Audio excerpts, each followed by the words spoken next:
Thank you for coming, and I'm just going to tack on to the little bio part that I worked for the federal government in a very litigious setting, and I switched to working in-house, which allowed me to, in-house for-profit, which also allowed me to segue into doing in-house work for nonprofits, which brought me to this experience because I've represented these nonprofits and also have done a lot of volunteer work in general. So that's how I ended up being exposed to doing work and doing work for women in Afghanistan and Pakistan, and ending up in 2010 in Pakistan. So I have for you a little video clip, and this is just as you were coming in, I wanted you to experience Pakistan. And this is Rawalpindi, which along with Islamabad, so it's Islamabad, Rawalpindi is the capital of Pakistan. So this is a scene as we were walking to a very important meeting, which for us, which I will explain a little bit later in the slideshow, but I just thought, this isn't something you usually see in everyday America, this kind of situation. And the sounds, I have another video clip where they're tolling the noonday prayer, and it's just a very rich environment. But I'll have a PowerPoint for you in a moment. But if you humor me, just remembered I got to get over here because it's being videotaped, so I'm wandering off the screen. Humor me and just close your eyes. Okay, just sit there and close your eyes for a moment because it helps you process this. Imagine, if you're a woman, imagine this is happening to you. And if you're a man, imagine this is happening to a woman that you love. Your mother, your sister, your significant other, your daughter. Suddenly, almost overnight, the rights of you, the woman, or of the woman you love, regress to the rights of her grandmother. Or for those of you who are under 30, maybe even great-grandmother. What does that mean? That means, particularly in this situation, you can't drive. You can't go out of the house without being accompanied by a male that she's either married to or related to. So she can't go out of the house with a male friend. She has to wear clothes that cover her basically from head to toe. As we saw in Afghanistan, if you were a woman in Afghanistan, you had to wear a burqa, and the only thing that was visible was essentially your eyes if you didn't wear a netting. In addition, this woman can't go to school. She's not allowed to go to school. She's also not allowed to go to a male doctor. And women are not allowed to work. So women can't go to a male doctor, and women cannot work as doctors. So there's a big gap in healthcare coverage for this woman, whether it's you or someone you love. In addition, as I mentioned, she can't go to school. So can't study to be a doctor or a midwife or any kind of other caregiver. You can open your eyes. So this is a situation in Afghanistan and also in Pakistan back around the time the Taliban came into play. So if you think about the 1970s, the late 1970s, in Afghanistan, the Soviet Union came in and stayed for about 10 years. And at that time, if you were to walk down the street, you'd see the big collars, the boots up to here with the platform shoes on the women, okay? It was almost like being here. And now flash forward to when you think about the women in the blue draped burqa. Is anybody familiar with this, having seen it in the news? They were covered head to toe in the burqa. Many of them had screens over their eyes, so you couldn't even see their eyes. Sometimes that was the only way they could express themselves, was through their eyes if they didn't have the screen. If, for a moment, they showed a little bit of ankle because they bent and their pants rode up, they'd be subject to whippings, beatings. In addition, essentially women were dying because they didn't have access to health care. Afghanistan, even today, is considered one of the worst places in the world to be a woman. Not just for health care, but because of the beatings, the lack of education still outside of the main cities. You may be familiar with the burnings that women have gone through in Pakistan and Afghanistan, or acid being thrown on them. It's not too far from the news. All of these things have been happening to Afghan women since essentially the early 90s, when their rights significantly changed. We're not going to get into why the rights significantly changed, the historical context, but I would like to share with you why I got involved, if there needs to be more other than what I described. I got involved in multiple ways. We're going to talk about, I think, primarily 3 ways. And one was, hang on, because I can't walk and chew gum at the same time here. And I'm not a Mac user. No. One was essentially through an organization that I had no idea about until a few years ago, called Rotary. And I got involved in Rotary, and I'll explain what the projects were that we did. But I met some fantastic people. And one was this woman who's been going to Pakistan since the early 90s. And she's American. And she is like a firecracker, if a firecracker was ever a human. She went there to play polo. So imagine, American woman playing polo with Pakistani men. American women are treated differently from Pakistani women. So, even today. So she kind of was this weird anomaly that floated in and out of the culture, and then realized, oh my gosh, while I'm having all this fun, spending all this money, look what's happening to my friends, the women, the Pakistani women.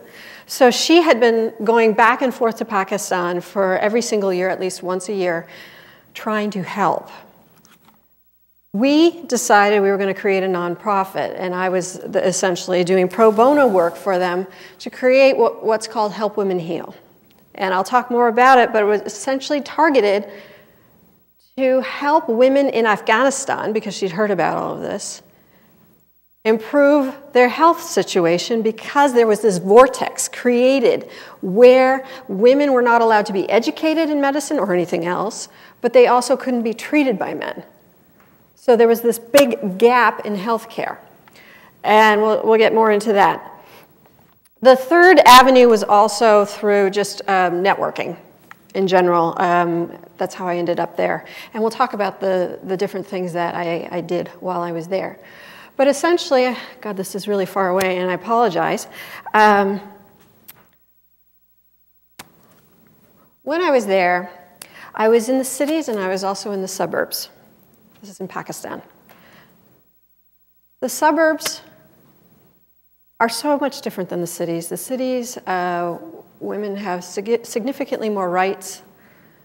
People in the suburbs are still very subject to staying inside their homes. They can't go out. They have to cover from head to toe. And they had the hijab. They have to wear the wrap over their head. I was there in December, so it was actually wonderful to be able to wrap myself all over the place because I was cold. But some of you may be familiar with the book called 3 Cups of Tea by Greg Mortensen. He's also drawn a lot of attention because of litigation issues. But he pointed out, this is something that we were premising our work on for Help Women Heal and otherwise, that if you educate a girl, you're really going to, and I'm sorry guys, you're really going to help the culture and the society much more than educating the boys. Why? The girls will stay. They're more likely to stay in the small suburb town than the boys as they grow up. The girl will go home and she will tell her mother and her grandmother. So educating 2 more people. You get 3 for the price of 1. When she grows up, she's going to educate her kids. 4 for the price of 1. Or if she has more than 1 kid, you do the math. So our premise was, not only do we want to help Afghan women get better health care, but we want to make sure that young Afghan girls and Pakistani girls get educated. Because they weren't. The first thing we think about is, why are they not being educated? Okay? The first thing is, we think they were told they can't. But what are the barriers if suddenly they can become educated, but they're still not becoming educated? The primary issue is getting them to the school. When you have to worry about, this is in the suburb, covering yourself and getting to school and not being exposed to the eyes of men you don't know, how are you going to get there? On a moped? I don't think so. I mean, a moped is a primary, or bicycle is a primary method of transportation. A bus, raising funds, a few $1,000s, you get a bus, cover the windows with curtains, the girls get picked up in the bus and brought to school. Do we even think about that in the US culture? That this is a limiter to getting us to elementary school, to college? No, we don't. And so these were things that we had to listen, you know, for sustainability. You listen to what the people are telling you who are there, the locals. What do they need? You don't tell them what they need. So we're thinking, okay, what do we have to do to get the women there? Sewing class? Yeah, sewing class is more useful for them. The locals say, get us a bus. And we did. So you'll see that. So, I visited so many schools when I was there, and it was absolutely wonderful because I had been exposed for several years as to the low numbers of girls in the schools. So they would bring everybody out into the courtyard, and you'd see that it's maybe 30% girls now. Maybe it's 40%, definitely not at the 50% mark yet, but the numbers are increasing, and you see smiles on their faces, and you see that they have bright classrooms, they're not seated on the floor, they're protected from the wind. You'll see what I'm talking about. So this is actually one of the presentations, and the kids would get up and they'd maybe sing the Star-Spangled Banner, or they do what's the song from being, I think it's Three Little Monkeys Jumping on the Bed, or there was also the one where Roll Over, what is it, I forget the song, all these little kids songs, they were singing in English, and it was really sweet. And that's me in the bottom right corner of the first photo. We also went through so many award ceremonies and recognition, and you did this, and you did. I was so exhausted by the end of this trip. Well worth it, but very exhausted. We also had a film crew following us. They were making a documentary about the work we'd done, so that was another thing. I felt like Angelina Jolie, seriously. I'm like, this is what it's like to be a diplomat. You know, you have this permanent smile on your face, and everybody's watching to see what you do. The other thing is, all of the business transactions, actually, I should say 98% of the business transactions were done with men. This is in Pakistan, and same in Afghanistan. When you had to meet with the men, you either met at the school or out in the parking lot street area, not in the home. In the United States, if you wanted to have a casual, let's sit and chat for several hours, get to know each other, etc., you might invite somebody over for dinner, right? Lunch, whatever, brunch. Problem is that if we're meeting with a variety of men, this is the rural part of Pakistan, The man of the house can invite myself and my colleague, both women, into the house. We can sit down with the women of his house and the kids and eat. A lot of giggling going on because I don't speak any of their dialects and they don't speak English, but it was fun. But no men who are not part of that family can come into that house.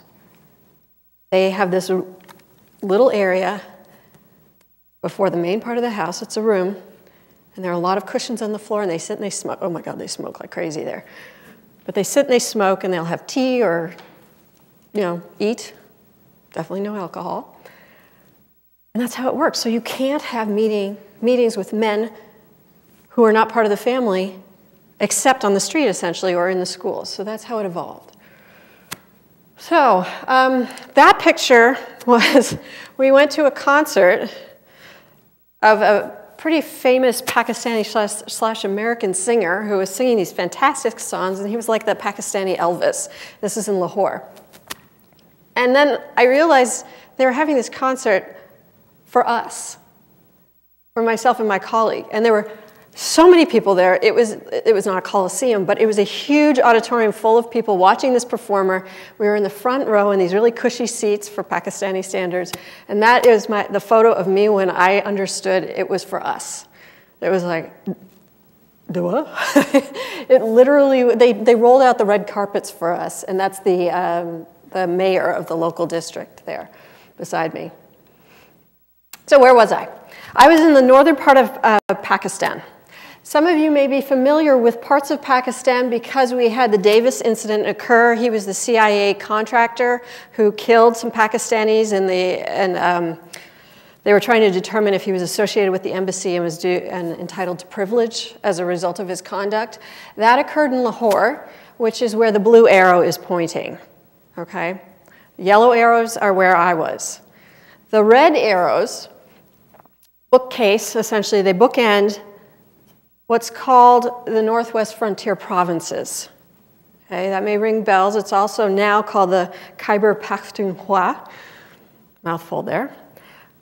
That's where people are familiar with the Taliban retreating to. It's where Peshawar is. If you remember back in the summer of this year, is that a question?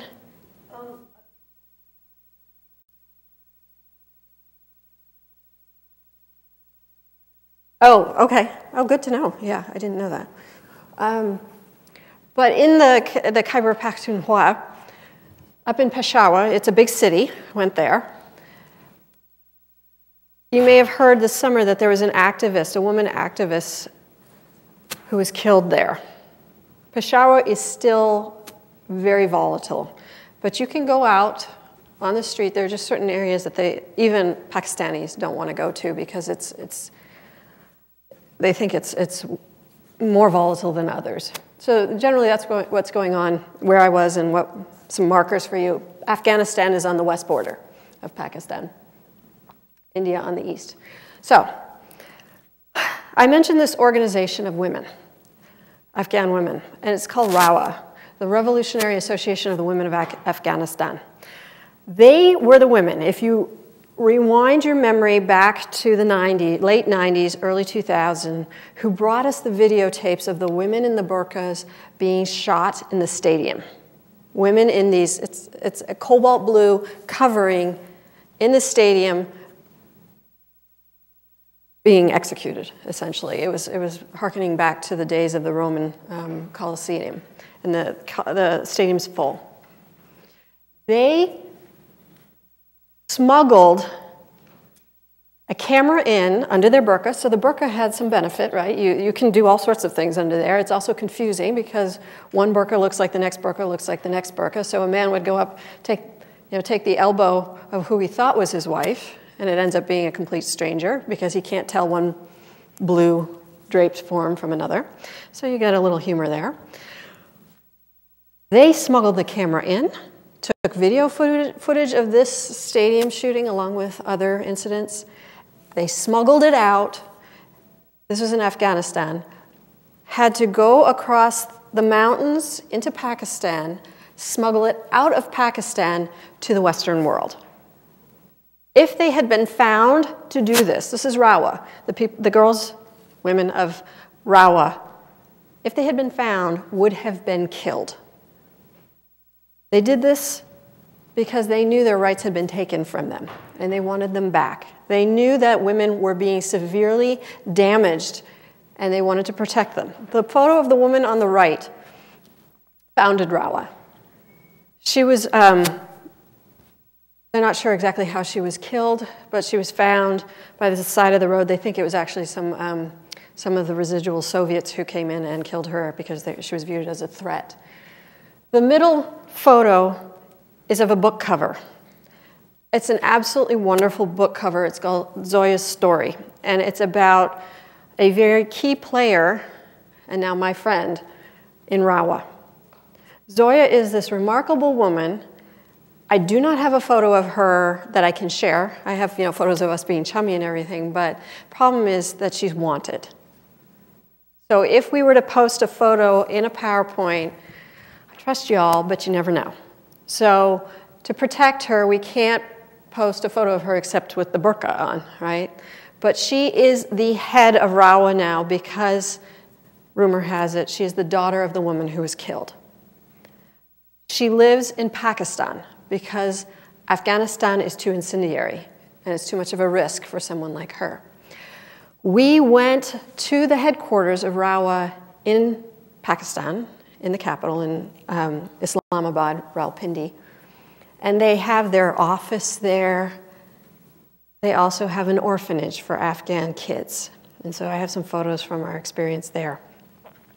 We were also on our way to a meeting, and that was the video clip I had for you. We went to this meeting, and it was all women in this apartment, and we talked about women's rights, and then we ate, oh God, we ate so much food, and then we danced. And none of it was, I couldn't videotape it, couldn't take photos. It's all up here, but it's wonderful memories, and these women are so incredible at what they do. So this is the school for the orphan children in Afghanistan, in Pakistan, in the capital, for the Afghan children. If you look closely, which is hard to do from where you're seated, it's a kitchen where these youngsters are being educated because it's in a house. And it looks like any other house. I mean, there was such a big hubbub about, oh God, just having a big old brain blank here. Who was killed by the US in the compound? Drawing a blank on his name. Bin Laden, thank you. Bin Laden, there was all of this hubbub about the barricades and the walls around the house. And I wrote an op-ed about this. Everybody's got a house like that. It was no big deal at all. But sorry about that. This was the kind of house where the school was, and you could not tell it was a school because they're undercover. So in the school, we met with all of the kids. I was speaking to the kids in this photo here about, they had so many questions, and they were so educated. They're like, why? What does President Obama do? And they knew about Obama. They knew about the war in Afghanistan. They had questions for me about that. And these are kids who are 10 years old. And this one kid got up and he was trying to debate with me about Congress and the president and their roles. And it was amazing. Excuse me. If our kids could do that, it would be incredible. Afterwards, they had a courtyard where the kids play. And I had my digital camera, and I was taking photos of them and showing them on the digital camera, and you could see the delight on their face. I mean, they're seeing themselves. Afterwards, we went back to the orphanage, and we had dinner with them, and we spoke to all the kids. And I'm an artist, and so I led them in a little art class. We'd brought paper and paints and paintbrushes, and it was a lot of fun to do that. And these are some of the orphans. The thing about the orphans is that they may be orphaned by the turmoil in Afghanistan, so they have no parents or relatives. The other thing is they may have a parent or they may have relatives, but they're in Afghanistan and they wanted the kids to get out, particularly the girls, so that they had a better chance in Pakistan, okay? Even though Pakistan has its own problems, it's not as bad. Help Women Heal. This is the organization we created, and the primary directive was to help Afghan women become educated in healthcare, so not necessarily doctors, nurses, midwives, etc., so that they can go back to Afghanistan and provide healthcare to Afghan women. If you have a chance, and maybe we can have a showing of it, there's a documentary called A View from a Grain of Sand, and it's fantastic. That is the basis of our educating through Help Women Heal other people like yourselves about where women's rights in Afghanistan were and where they'd gone and the healthcare situation by following 3 Afghan women. So we sponsored initially 2 young Afghan women, Gina and Bina, those are code names or cover names. Can't show you a photo because they're protected. They were brought to our attention by RAWA, and we supported them through their whole grammar school and what would probably be like the first 2 years of university here because they have a different setup in terms of education. That's a thank you note they wrote. They have gone back to Afghanistan, They were educated in Pakistan. I met with them, incredible young women, while I was there in Rawalpindi, and they went back to Afghanistan to try to help people they knew and to see if they could be educated there. Now they're coming back to Pakistan because they want to become doctors. And so the continued support by Help Women Heal is part of that process. Beyond the capital, Islamabad and Rawalpindi, you see lots of situations like this. This is women and children by the side of the road, just cooking, essentially. This is a truck stop, which is a very male-dominated area. Women are not supposed to be there, but that's where we had some of our meetings. Related to educating, you can see my colleague is wearing a Rotary hat. I'm going to fast forward through these.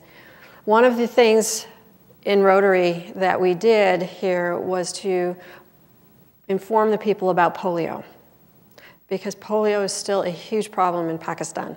So we were talking to kids, primarily kids, so that they go back and tell their parents, and we were giving them pencils and stickers about polio, written in English and in the local dialect, and we put up posters, all so that they know that polio is a problem and what they can do to avoid it. I love this photo. This, believe it or not, we were in what's a Pakistani kind of limousine. We look out the window, and our colleagues had followed us on a motorbike. 3 men on a motorbike. They're on the motorbike there looking in and waving at us and cracking jokes. And so those were some of the people we were meeting with. And these are some of the kids who we were giving pencils to and informing them about polio. Just more happy faces, which is wonderful. That's me meeting with, as you'll notice, they're men, right? The women were in the house. This is in the rural area, and more kids. Okay, here's a school. This is what I wanted to get to primarily. This is a school, and if you look to the left of the photo, right, it looks like horse stalls, right? I mean, it's open, it's exposed. This is December, but they do get snow in these areas. Those are classrooms. Those things that look like stalls, and they have benches that don't even compare to comfort in terms of this, what you have here. This is a classroom. Girls and boys are educated separately. See how dark it is? If you were closer, you'd see what kind of benches they have, or the floor. They do really well at crouching. And the wall, of course, you can see. Here's another classroom of boys. They have uniforms.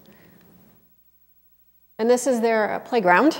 They were doing a performance, and if you could look close, they were doing, they're pointing to their noses, because they were showing that they know English. So they were, here are my ears, here are my eyes, here's my nose, and they were all doing it together for us. But this is, on the right, are those classrooms again.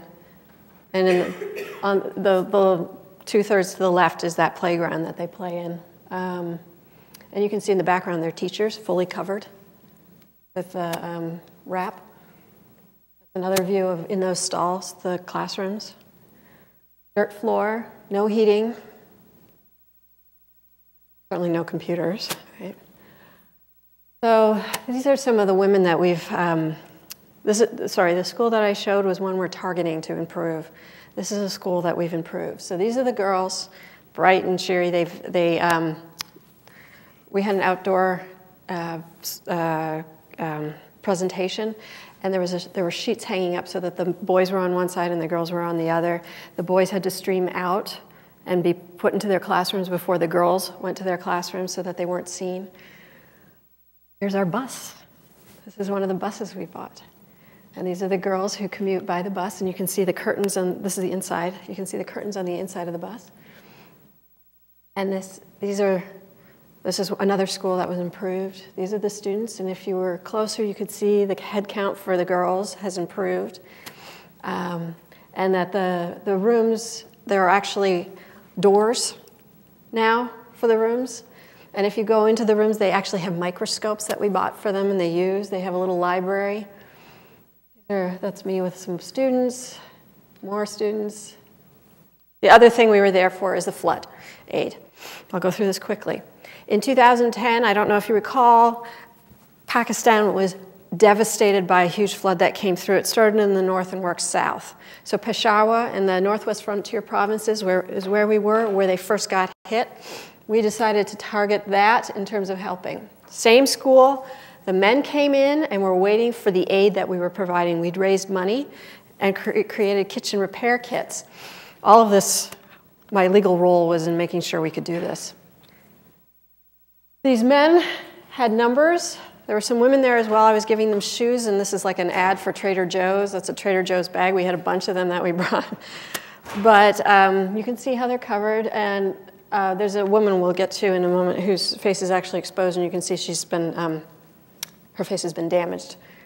That's the kitchen repair kits. We provided them a huge bag of rice, a pot with a Bunsen burner, essentially with a platform that you could put the pot on, kerosene, the gas container, and some meal, cornmeal, and a few other things, all that they didn't have because they'd been so damaged by the flood.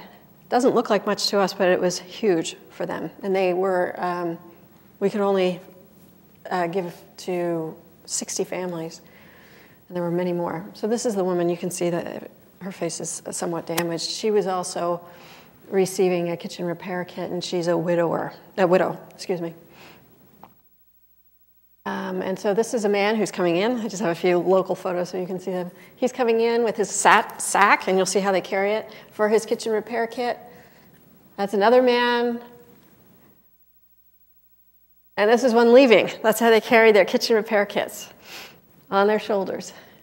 And I love this photo. These are some local girls who attend the school. They went home and they changed into their fine kurtas and came back and put some makeup on. And that's my colleague and myself. After all was said and done, we got back to Rawalpindi, and we had a photo. We went to the university and had a photo taken of ourselves, and that's us. So her name's Rachel Williams, for anybody. Questions?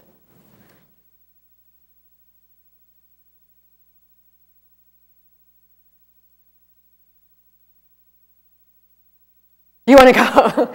If you like Indian food, that's what it is all the time, and I love Indian food, so it's not as, it doesn't have to be as spicy as some people think their Indian food experience is. It was absolutely wonderful, and I love to share this. I didn't ever feel threatened that somebody was going to hurt me. Never felt threatened. I was exhausted. And there were people walking beside me. We had guards with Kalashnikovs. But I never felt threatened. And it was such a dichotomy because we'd walk into a town and they'd shower us with rose petals and marigolds. And it would just rain down from the balconies or the roofs onto us. And you saw the photo of me with the rose lei, what we call a lei from Hawaii. But then you're looking at this and you're smelling the wonderful smells of the flowers, and you hear the Kalashnikov, the person walking with the Kalashnikov. But I never felt threatened. And they did, however, make sure that it wasn't really well known ahead of time that there were Americans coming to the rural districts in the northwest frontier provinces, so the north area near Peshawar. So, but they're wonderful. It's like being, with neighbors. They like Americans, generally, yeah. So what's next for me? The Help Women Heal. Help Women Heal actually is going to fund the, I'm glad you asked that, actually. Thanks for doing that. They're going to fund the 2 students who are coming back to go to medical school, but the target project, in addition to that, is actually, hang on, I want to make sure I say this correctly. The Society for the Appreciation and Women Empowerment in Rural Areas, which is SAWERA, has decided they're going to create a school up in northern Afghanistan for boys and girls, and making a huge effort to bring girls into education. It's not just for health, but in general. And SAWERA, the president of SAWERA was the one that was killed this summer by Pakistanis. So the target was to raise money to help build this school in northern Afghanistan. And so that's underway right now. And in terms of just schools in general through Rotary, we're continuing to raise funds for that. And it's primarily for education of women, girls, excuse me, yeah, in the elementary levels, yeah.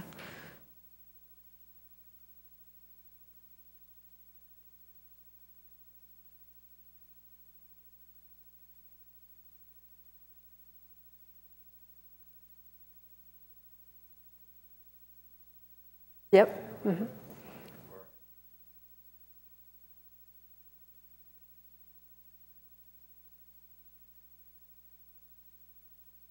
You have to save funds on your own, especially in this economic climate, excuse me.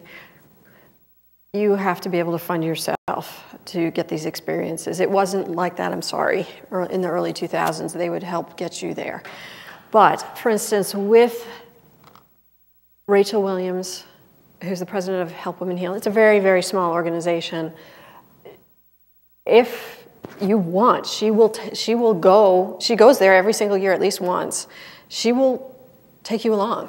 If you pay, to get yourself there, she will help you share the experience. You'll see the schools, because you have to go and make sure your money's being spent the way it is. The Pakistani men will say, you can't trust any of us. I mean, they know it. You have to babysit your money. You have to make sure, and this isn't just Pakistan, it's much of the developing world, even in the United States, right? You have to go and make sure that, okay, you gave them this chunk of money, did you get the benches? Did you get the walls painted? Did you stop the leaky roof? And so she goes there every single year. And so, for instance, she'd help. Another organization not related to Pakistan that I'm a member of, it helps to inform people about hearing loss in children and to provide them with cochlear implants or hearing aids. And they go to primarily Central and South America, and they're looking for volunteers to go along. It's primarily looking for volunteers as lawyers. We're kind of not in this category, but for people who can educate how to use a hearing aid. But there is room for lawyers or people who can advocate to go down there because, for instance, they're trying to find land to build a school. And you have to negotiate with the local governments, et cetera. And so there are lots of opportunities, but you have to fund it. And certainly, if any of you have any interest, want brainstorming help, or see if I have contacts, do not hesitate to come by. Because there is a network of opportunities out there, but at this point, with this economy, unfortunately, you have to fund it. Another good place to look is idealist.org, if any of you have heard of it. It's a great website that has jobs, volunteer opportunities, et cetera, and postings that you can tap into, even in the United States. For instance, in the United States, granted this is about international situations, if you go to Appalachia, right, that's an example of where they need a lot of help in certain parts of Appalachia, where they don't have the education system set up, they don't have the health care available to them. And that's another volunteer legal opportunity I had when, back in 2007, 6, excuse me, went down to West Virginia and helped them set up a dental school. So there's so much you can do. Yes, yes. Thank you.